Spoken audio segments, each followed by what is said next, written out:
Dans sa vidéo intitulée « Scandale dans l'armée » que cache Gilles Banza, vidéo mise en ligne le 13 septembre 2025 dans les médias et réseaux sociaux, les youtubeurs et tiktokers Honoré Kabongo Chibundi s'en prend particulièrement au chef d'état-major général des forces armées de la République démocratique du Congo, le lieutenant-général Banza Mouilambwe Gilles, tout en mettant en cause le choix porté par le commandant suprême sur la personne du chef d'état-major général. Il s'est même permis de douter de la loyauté du général Banza et de dire qu'il a fui Uvira alors qu'il y est resté même après le départ du chef de la délégation.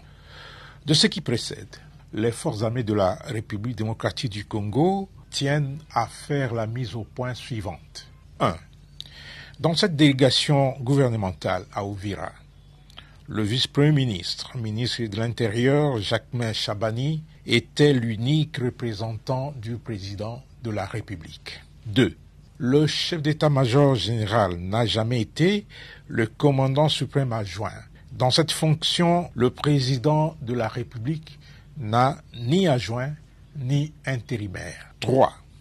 Très discipliné et respectueux des lois, des règlements et des coutumes militaires, le chef d'état-major général n'est pas politicien pour prendre la parole dans une réunion publique présidée par une haute autorité gouvernementale, réunion consacrée à la remise d'un mémo dont la primeur était réservée au président de la République et que ni le vice-premier ministre, ministre de l'Intérieur, ni les chefs d'état-major général ne pouvaient commenter. En plus, la réunion du chef d'état-major général prévue avec les FARDC et les Wazalendo dans un cadre approprié avait été préalablement annoncée par le vice-premier ministre, ministre de l'Intérieur.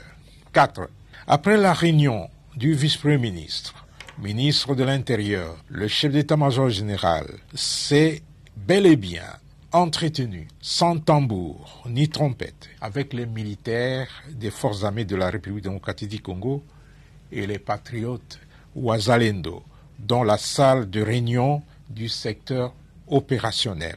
Un cadre idéal pour les rencontres de ce genre. Honoré Kabongo aurait peut-être souhaité voir ces contacts présents avec caméra et micro pour renseigner l'ennemi. Qu'il sache que les questions de défense et de sécurité ne se traitent pas devant tout le monde, moins encore sur la place publique. À ce sujet, Honoré Kabongo n'a pas de leçons à donner à l'armée, surtout qui n'a aucune notion de base sur le service militaire. 5.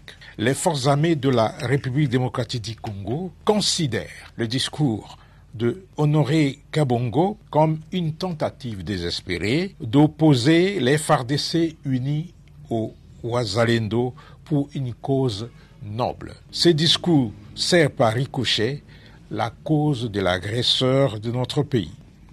6. Enfin, M. Honoré Kabongo Chibundi doit apprendre à mesurer ses propos et à faire preuve d'humilité lorsqu'il aborde des questions qu'il a difficiles à cerner et à maîtriser. Car, comme le dit une sagesse populaire, il est amoral et même dépravé de parler des choses qu'on ne maîtrise pas.